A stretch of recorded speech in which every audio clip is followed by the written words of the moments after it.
Praise the Lord. இயேசுவின் ரத்தம் ஜெயம். தினமும் இயேசு நிகழ்ச்சிக்கு உங்களை கர்த்தராகிய இயேசு கிறிஸ்துவின் நாமத்தில் வரவேற்கிறேன். செய்தியின் தலைப்பு: உங்களது பாதுகாப்பு வளையத்தை பாதுகாத்து கொள்ளுங்கள். ஆதார வசனம் யோபு 1:8. கர்த்தர் சாத்தானை நோக்கி, என் தாசனாகிய யோபின் மேல் கவனம் வைத்தாயோ? கர்த்தரின் கண்மணிகளே, ஒரு சிறு ஜெபம் செய்வோம். பிதாவே, இந்த செய்தியை கேட்டுக்கொண்டிருக்கும் யாவருக்கும் உம்முடைய பாதுகாப்பு கிடைக்கட்டும். பொல்லாத ஆவியிலிருந்து, வன்கனின் ஆவி, பொறாவியின் ஆவி, இச்சையின் ஆவி, அத்தனை ஆவியிடமிருந்து கர்த்தாவே இவர்களை இவருடைய குடும்பங்களை நீ பாதுகாப்பீராக. இன்று அது நடக்கட்டும் சுவாமி, காட்டுவீராக. இயேசுவின் நாமத்தில் பிதாவே, ஆமேன். ரட்சிக்கப்பட்ட ஜனமாகிய நம்மை கர்த்தர் தன் கண்மணி போல் காப்பதாக வாக்கு பண்ணியிருக்கிறார். தாவீது சொல்வது போல, அவர் நம் கண்மலை, அவர் நம் கோட்டை, தஞ்சம், கேடகம், அடைக்கலப்பட்டனம். ஒருவனும் நம்மை தொட முடியாது. அப்படிப்பட்ட பாதுகாப்பு நமக்கும், நம் குடும்பத்திற்கும், நம் சபைக்கும், நமக்கு உண்டான எல்லாவற்றுக்கும் உண்டு. உன் ஜீவிய காலமெல்லாம் ஒருவனும் உன்மேல் கை போடுவதில்லை என்றுதான் வாக்கு பண்ணியிருக்கிறார். யாவருக்கும் பொதுவான எதிரி ஒருவன் உண்டு. அவன்தான் சாத்தான், பிசாசு. இவனுடைய நோக்கம் எல்லாம் நம்முடைய சொத்துக்களை அழிப்பதோ சரீரத்தை கேடு உண்டாக்குவதோ அல்ல. நம்மை தேவனிடமிருந்து பிரிப்பதே அவனது நோக்கம். இந்த தெய்வீக உறவை பிளக்க வேண்டும். நம் சிந்தையை வேறு பக்கம் திருப்ப வேண்டும், முறுமுறுக்க செய்ய வேண்டும், அவிசுவாச ட்ராக்கில் வைக்க வேண்டும் என்பதை.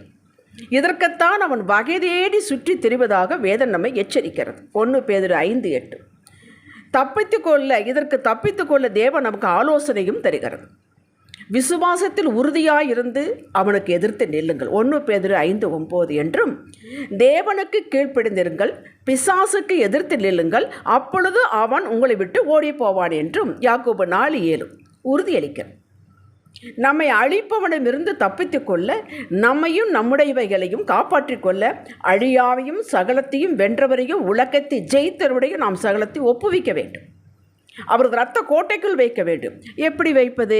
தினந்தோறும் காலையில் அவரை துதித்து ஸ்தோத்திரித்து ஜெபித்து, பின் சகலத்தையும் உமக்குள் வைக்கிறேன் தகப்பனே, தீங்கு எங்களை தொடாதபடி காத்தருளும், எங்களை பாதுகாத்து கொள்ள, எங்களை பாதுகாத்து கொள்ள எங்களால் முடியாது, அது கூடாது, நீங்கள் வழி நடத்துங்க என்று ஒப்புவிக்க வேண்டும். 1 நாளாகும் 4:10 யாபேசு ஜெபிக்கிறான். அப்படி ஜெபிக்க வேண்டும். அப்படித்தான் யோபு ஜெபித்து பலிகள் செலுத்தி வந்தான். தேவனும் யோபுவை குறித்து நற்சாட்சி கொடுத்தார். உத்தமனும் சன்மார்க்கனும் தேவனுக்கு பயந்து பொல்லாப்புக்கு விலகருமாகிய அவனைப் போல பூமியில் ஒருவனும் இல்லை என்று சாட்சி கொடுத்தார். பிசாசு தேவனோடு பேசுகிறான். நீர் யோபுவையும் அவன் வீட்டையும் அவனுக்கு உண்டான எல்லாவற்றையும் சுற்றி வேலி அடைக்கவில்லையோ? அவன் கைகளின் கிரியையை ஆசீர்வதித்தேன், அவனுடைய சம்பத்து தேசத்தில் பெருகிற்று என்று சொல்லி, இவற்றையெல்லாம் நீ தொடுவீர் என்றால், அதாவது எடுத்து விடுவீர் என்றால், அவன் நம்மை தூஷிப்பான். நீர் அவரை குறித்து இப்படி சாட்சி கொடுக்கிறீர், இது மாறும் என்று சவால் விட்டான். தேவன் பிசாசிற்கு அனுமதி கொடுத்தார். யோபுவின் மேல் கை போடாதே, மற்றவைகளெல்லாம் கையில் இருக்கிறது என்றார். சகலத்தை பிசாசு எடுத்தான். பருக்களால் அவன் சரீரத்தை பாதித்தான். யோபு தான் பிறந்த நாளை முதலில் சபித்தாலும் பின் சுதாரித்து கொண்டான். அற்புத அறிக்கைகளை செய்தான். அவன் தேவனை தூஷிக்கவே இல்லை, அவிசுவாச வார்த்தைகளை பேசவே இல்லை, விசுவாசத்தில் ஸ்திரமாக இருந்தான். சாத்தான் வெட்கப்பட்டு போனான். யோபுக்கு இரட்டத்தனையான ஆசீர்வாதத்துக்கு உரியவனானான். இந்த விசுவாச சோதனை என்பது எல்லாருடைய வாழ்வில் அவ்வப்போது நடக்கும். கர்த்தர் யாரை அதிகமாக நேசிக்கிறாரோ அவர்களை இந்தப்படி சோதிக்கிறார். வெளிப்படுத்தல் 3:19. எதற்கு என்றால், அடுத்த ஹை லெவலுக்கு கொண்டு போக. இதை நாம் அறிந்திருத்தல் அவசியம். இவ்வளவு பாதுகாப்பிற்குள் நாம் இருந்து பிசாசு நம்ம எல்லையில் வந்து கிரியை செய்கிறான் என்றால் எப்படி வந்தான்? இதுதான் செய்தி. நான் ஏற்கனவே சொன்னது போல, பிசாசிற்கு நம் சொத்து பத்தின் மேல் பற்றுதல் இல்லை. நம்மை நமது பரம தகப்பிலிருந்து பிரிப்பதே அவனது பிரதான நோக்கம். இதற்கு நம் எல்லையில் நுழைவதற்குத்தான் வகை தேடி சுற்றித் திரிகிறான். அவன் இந்த விஷயத்தில் சோர்ந்து போவதோ அல்லது கொஞ்சம் ரெஸ்ட் எடுக்கலாம் என்பதோ இருப்பது இல்லை. நாமே நம் கோட்டையில் கீறல் ஓட்டை போட்டு விடுகிறோம், வளையத்தை சிதைத்து விடுகிறோம். இதை கவனித்து கொண்டிருக்கும் அவன் இதை பெரிதாக்கி ரோடே போட்டு விடுகிறான். எப்படி பாதுகாப்பு வளையத்தில் ஓட்டை கீறல் விழுந்தது? நாம் தேவனுக்கு கீழ்ப்படியாமல் தெரிந்தே அவருக்கு பிடிக்காது என்று செய்கிறோம் பாருங்கள், அப்பொழுது இதற்கு ஓட்டை விடும். இதில் முதன்மையானது விக்கிரக ஆராதனை. அதை நாம் பெரும்பாலும் செய்ய மாட்டோம். ஆனால் விக்கிரக ஆராதனைக்கு ஒப்பனையானது என்ன இருக்கிறது வேதத்தில் தெரிந்து கொள்ளுங்கள். அவிசுவாசமான பேச்சு, முறுமுறுத்தல், நமது மனது சொற்படி செய்தல், ஆவியானவர் உணர்த்தி இருந்தாலும் அது புரிந்தாலும் கீழ்ப்படியாமல் இருப்பது, இவைகளெல்லாம் காரணம். அதனால்தான் அதில் ஓட்டை விழுந்து விடுகிறது. அதை அவன் பெரிதுபடுத்திக்கொள். உதாரணமாக ஒன்று சொல்கிறேன். சவுல் ராஜா கர்த்தர் அவனுக்கு ஒரு கட்டளை இட்டிருந்தான், அமலேக்கியரை முற்றிலும் அழித்துவிடு என்று. ஆனால் இவனோ மனிதர்களை பிரியப்படுத்த முதல் 2ஆம் தரமானவைகளை எடுத்து வைத்து கொண்டான். 1 சாமுவேல் 15ஆம் அதிகாரம் 9-12 வரை வாசித்து பாருங்கள். பழி செலுத்துவதில் ஆசாரியனாகிய சாமுவேலுக்கு வருகைக்கு அவன் காத்திருக்கவில்லை. உடனே ஆவியானவர் சவுலை விட்டு விலகிவிட்டார். பாதுகாப்பு வளையம் திறவுண்டது, சிதைந்து போனது. வேறு ஆவி இவனை கவ்விக்கொண்டது. வர வர பலவீனப்பட்டு போனான். ராஜ்யபாரத்தை இழந்தான். கொடூரமான இறப்பு. நாம் எப்படி நமது பாதுகாப்பு கோட்டை விட்டு விடுகிறோம்? பெருமையான பேச்சு, பொறாமை, கசப்பு, வீட்டில் சண்டை, விவாதம் வருமுன் அதை விட்டுவிடு என்று வேதம் சொல்லும் பொழுது மறுபடியும் ஆர்கியூ பண்ணி கொண்டிருக்கிறது. நான் தானே நல்லவன், அதுதானே மனைவிதானே மோசம் என்று கை நீட்டி பேசுவது, பொறுப்பை எடுத்துக்கொள்ளாது. பொறுத்துக்கொள்ளுதல் ஆண்டவர் சொல்கிறார்.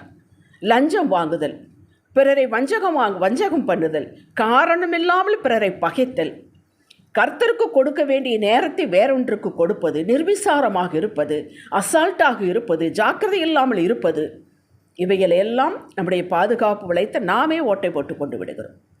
உள்ளே இருக்கும் ஆவியான உணர்த்து கொண்டே தான் இருக்கிறார். இதை நாம் சட்டை செய்வதில்லை. புலம்பல் 3:40 படி நமது வழிகளை சோதித்து கர்த்தரிடம் மன்னிப்பு கேட்டு அவரிடம் திரும்பினால் உடனே அவர் சார்ஜ் எடுத்துக்கொள்வார். அந்த கோட்டை மறுபடியும் சுற்றி வளைக்கப்படும். எரேமியா 15:19 சொல்லப்பட்டபடி நீ திரும்பினால் நான் உன்னை திரும்ப சீர்படுத்துவேன் என்று தான் சொல்லுகிறார். விட்டு விடுவேன் என்று ஒரு நாள் சொல்லவில்லை. மனேசே என்பது ஒரு மோசமான ராஜா, எசேக்கியேலுடைய மகன். 2 நாளாக 33ஆம் அதிகாரத்தில் வாசித்து பாருங்கள்.